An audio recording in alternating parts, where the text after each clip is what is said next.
நான் தருமபுரி மாவட்டம் பஞ்சுப்பள்ளி சின்னாரிடம் பக்கம் கங்கபாளையம்னு கிராமம். நான் இந்த தருமபுரி மாவட்டத்துலேயும் ஈபியில் வேலை செஞ்சேன். கிருஷ்ணகிரி மாவட்டத்தில் இப்போ சூளகிரியில் கிராம பிரிவில் வேலை செஞ்சுட்ருக்கேன். கம்பியாளராக வயர்மனாக வேலை செஞ்சிட்ருக்கேன். நான் இங்கே துவா பண்ணுறதை தெரிஞ்சு ஒரு 7 வாரம் தொடர்ச்சியாக வந்துட்டு ஐயா கிட்ட துவா பண்ணேன்.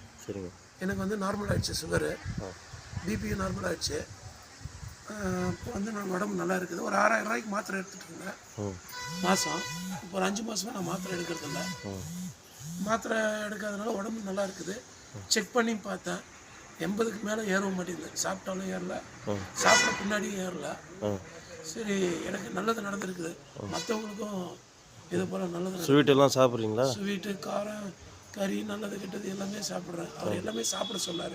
ஃபஸ்ட் நாள் துவா பண்ணும்போது நீங்கள் எல்லாம் சாப்பிடுங்க. மட்டன், சிக்கன் எல்லாம் சாப்பிடுங்க. எல்லாமே A to Z நான் சாப்பிட்றேன். மட்டன் சாப்பிட்டாலும் தெரியல,